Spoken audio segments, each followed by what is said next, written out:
오늘 마태복음 18장 1절에서 10절 말씀을 중심으로 해서 천국에서 큰 자라고 하는 제목으로 함께 은혜를 나누기를 원합니다. 오늘 본문 내용을 간단히 살펴보면은 이 제자들이 예수님께 천국에서는 누가 큰 자입니까? 라고 묻습니다. 그러자 예수님은 어린아이와 같이 자기를 낮추는 사람이 천국에서 큰 자라 하십니다. 또 주의 이름으로 이 어린아이 하나를 영접하는 것이 곧 예수님을 영접하는 것이고, 또 작은 자 중에 하나를 실족하게 하면 화가 있으리라 말씀하고 있습니다.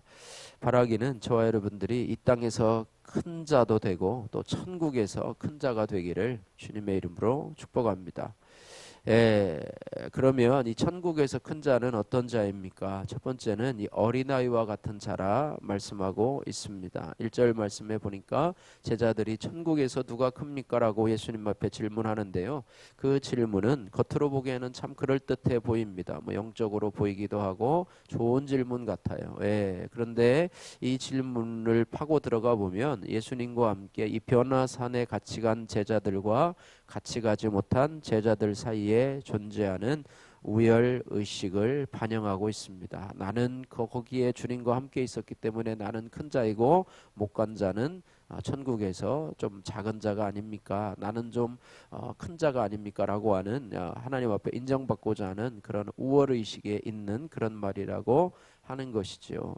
이 질문에 예수님은 이 질문의 의도를 간파하시고 어린아이를 세우면서 3절에 이렇게 말씀하십니다. 3절 4절 말씀 같이 한번 읽겠습니다. 3절 4절 이르시되 진실로 너에게 이르노니 너희가 돌이켜 어린아이들과 같이 되지 아니하면 결단코 천국에 들어가지 못하리라. 그러므로 누구든지 이 어린아이와 같이 자기를 낮추는 사람이 천국에서 큰 자니라. 아멘. 어린아이와 같이 되지 아니하면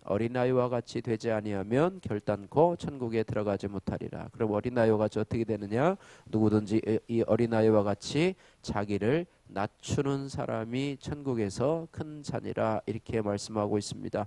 어린아이와 같이 자신을 낮춘다라고 하는 것은요, 이 어린아이가 정말로 진정으로 겸손한 성품을 배워가지고 자기를 낮추는 그런 것이 아니고요. 어린아이는 아직 배운 것도 없지 않습니까? 그죠? 배운 것도 없고 경험한 것도 없어서 그저 환경이 그 아이를 겸손하게 할 뿐이라고 하는 것입니다. 그래서 영적으로 볼 때 이 어린아이와 같이 자신을 낮추는 것은 어떤 의미가 있는가를 우리가 살펴봐야 되는데요. 여기서 낮추다라고 하는 원어적인 의미는 그냥 단지 겸손한 사람, 아유 저 이것도 못해요, 저것도 못해요, 딴 사람 시키세요, 이런 정도의 어떤 겸손함이 아니고요. 이것은 예수님께서요 이 땅에 하나님이시면서 사람으로 낮아지신 것처럼 또 복음을 위해서 억압받고 굴욕을 당하고 짓밟히고 학대를 당하고 예수님처럼 마지막에 십자가에 죽는 그런 차원의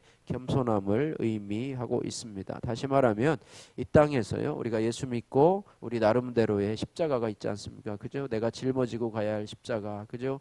예수 안 믿는 우리 식구들, 또 나의 어떤 삶의 어떤 여러 가지 무게들, 또 이런 사명에 또 감당해야 될 여러 가지 십자가들이 있는데 그 십자가를 회피하거나 벗어버리지 않고 자기 십자가를 지고 주님을 좇아서 가는 상태, 이것이 바로 겸손함이라고 하는 거예요. 그래서 겸손함은요 자기를 낮추는 것뿐 아니라 예수님을 높이고 또 나를 부인하고 주님을 십자가를 지고 예수님을 따라가는 삶, 이것이 바로 어린아이와 같이 자기 자신을 낮추는 사람이다 이렇게 말씀하고, 그러니까 결국에는 내가 죽고 예수님을 따라가는 삶, 내 뜻과 내 경험과 또 내 지식이 죽고 예수님의 뜻을 따라서 말씀을 순종하며 살아가는 겸손한 자, 이런 자를 바로 말하고 있으면서 이런 자들이 바로 천국에서 큰 자들이니라 이렇게 말씀하고 있습니다. 마태복음 5장 11절 12절 말씀에 보니까 나로 말미암아 너희를 욕하고 박해하고 거짓으로 너희를 거슬려 모든 악한 말을 할 때는 너희에게 복이 있나니 기뻐하고 즐거워하라. 하늘에서 너희의 상이 큼이니라. 너희 전에 있던 선지자들도 이같이 받게 하였느니라 이렇게 말씀하고 있습니다. 여기서 겸손은 죽기까지 하나님의 뜻에 복종하신 예수님의 겸손을 따라가는 것을 의미하지요. 그러므로 성도는 자신을 어린아이와 같이 낮추고 겸손하게 만드는 그런 고난이 천국과 영생을 약속하시고 천국에서 큰 자리로 큰 자라고 칭하시는 하나님의 축복임을 깨달아야 될 줄로 믿습니다. 적용해 보십시오. 나는 교회 공동체에서 받은 직분의 높낮이에 지나치게 창념하고 있지는 않습니까? 적용해 보시길 바라고요. 천국에서 두 번째로 천국에서 큰 자로 큰 자는 두 번째로 어떤 자인가? 오늘 5절 6절 말씀에 어린아이를 영접하는 자입니다. 5절 6절 말씀 같이 한번 읽겠습니다. 또 누구든지 내 이름으로 이런 어린아이 하나를 영접하면 곧 나를 영접함이니 누구든지 나를 믿는 이 작은 자 중에 하나를 실족하게 하면 차라리 연자 맷돌이 그 목에 달려서 깊은 바다에 빠뜨려지는 것이 나으니라. 아멘. 예수님은요 미숙한 어린아이를 영접하는 것이 곧 예수님을 영접하는 것이라 이렇게 말씀하고 있는데요. 여기서 어린아이는 실제로 육신적으로 어린아이일 뿐만 아니라 영적으로도 또 우리의 삶 속에서도 배움에 미숙하고 또 어리석고 병들고 가난한 사람을 상징하는 그런 표현입니다. 우리 주위에는 이런 어린 아이들이 많이 있습니다. 영적으로나 육적으로나 연약해서 혼자 힘으로는 일어날 수 없는 지체들이 우리 주위에는 많이 있습니다. 그래서 영적으로 어린아이와 같은 이런 사람들을 잘 영접하고 잘 섬기는 것이 바로 예수님을 영접하는 것이다. 그리고 이들을 실족하지 않게 하고 주님께로 인도하는 것이 바로 천국의 제자된 우리의 사명이다. 이렇게 말씀하고 있습니다. 그래서 가난하고 병들고 연약하고 내가 무시해도 괜찮고 세상 사람들에게 무시와 멸시를 받는 사람을 내가 그들을 존중할 수 있는, 그래서 그들을 업신여기거나 무시하지 않고 그들을 주님의 이름으로 인격적으로 대우하고 존중하면서 그들을 주님께로 인도하려는 것, 이런 자들이 바로 천국에서 큰 자라 이렇게 말씀하고 있습니다. 적용해 보십시오. 내가 지금 영접하고 품어주고 섬겨야 할 내 주위에 어린 아이와 같은 사람은 한 사람은 누구입니까? 이런 적용이고요. 세 번째, 천국에서 큰 자로 세 번째는 작은 자를 업신여기지 않는 자라 이렇게 말씀하고 있습니다. 7절에서 10절 말씀을 보시면은 예수님은 7절에서 실족하게 하는 그 사람에게는 화가 있도다 이렇게 말씀하고 있습니다. 그리고 만일 내 손과 발이 범죄하거든 찍어버리고 내 눈이 범죄하거든 뽑아버리라 이렇게 말씀하고 있어요. 이렇게 하는 것이 사람을 실족하게 하는 그 손과 발과 눈을 가지고 지옥불에 던져지는 것보다 더 낫다고 말씀하고 있습니다. 우리는요 내 눈과 내 손과 또 내 발이 범죄함으로 인해서 남을 실족하게 할 수 있다라고 하는 것을 우리가 알아야 합니다. 그러므로 우리는 죄와 싸우되 피 흘리기까지 싸워야 합니다. 성도들의 삶에서 가장 큰 비중을 차지하는 것 중에 하나가 바로 죄와 싸우는 것입니다. 하지만 죄와 싸우는 일은 쉽지 않습니다. 그래서 극단적으로 반대로 얘기하면 이 죄와 싸움이 없는 신앙은 가짜 신앙이고 거짓 신앙이라고 볼 수가 있어요. 죄와 싸우지 않는 성도는 믿음의 경주를 포기했거나 아니면 이탈한 사람이라고 보아야 됩니다. 히브리서 기자는요 히브리서 12장 1절 말씀에 믿음의 경주에 대해서 말하면서 얽매이기 쉬운 죄를 벗어버리고 인내로서 믿음의 경주를 해야 된다 이렇게 말씀하고 있어요. 그래서 죄와 싸운다고 하는 것은 성도들의 이 영적인 전투, 그래서 우리의 삶은 영적인 전투라고 볼 수가 있습니다. 육상 선수들이 사력을 다해서 이 결승점을 향해서 뛰어가듯이 또 권투 선수들이 생명을 걸고 사력을 다해서 싸우듯이 그렇지 않고 권투 선수들이 몸을 사리며 대충 싸우는 선수들은요 마침내 이 상대방에 의해서 지고 마는데요. 우리 원수 대적 마귀가 우리를 죄로 인해서 넘어뜨리려고 그렇게 우리를 공격하고 있는 이런 상황 속에서 성도들은 믿음의 싸움을 싸우되 피 흘리기까지 싸우지 않으면 우리의 믿음을 지키기 어렵다고 하는 것입니다. 그러므로 내가 범죄하지 않고자 또 나의 죄로 말미암아 나와 남을 실족시키지 않고자 우리에게 포기하는 것이 있어야 한다고 하는 것입니다. 내가 찍어내야 할 내 손과 발과 눈의 죄악은 무엇입니까?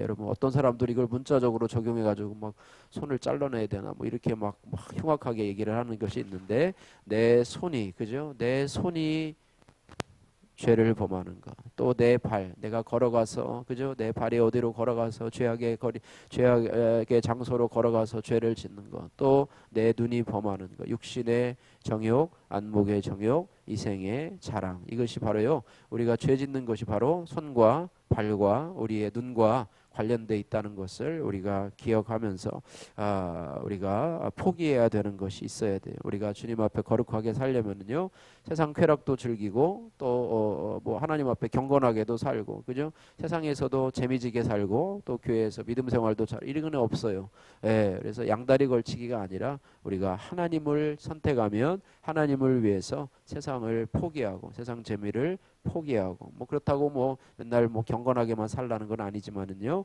세상의 죄를 인해서 나를 실족하게 하고 또 남을 실족하게 하는 그런 죄가 있다면 그것들을 정말로 내 손을 끊어버리고 발을 잘라버리고 눈을 빼버리는, 그런 극단적인 표현이긴 하지만은요, 그럴 정도로 희생을 해가면서 이만큼 천국에서 큰 자가 되려고 하는 각오를 하는 것이 중요하고, 내가 그런 것들을 가지고 지옥불에 들어가는 것보다는, 그죠? 이 세상에서 큰 자가 되어서 지옥불에 들어가는 것보다는 이 작은 자로 내가 하나님 앞에, 이 세상에서는 작은 자로 또 살아가지만은 천국에서 큰 자로 살아가는 것에는 대가를 지불해야 된다. 또 내가 포기해야 되는 것도 있다. 이것도 갖고 저것도 갖고 다 가질 수는 없는 노릇이죠. 그래서 그런 부분을 우리가 생각해야 할 것입니다. 그래서 성도들도요, 죄와 싸우기를 게을리하고 방심하고 내버려 두면 죄에 휘둘리고 죄의 지배를 당하게 됩니다. 그러므로 누가 천국에서 큰 자입니까?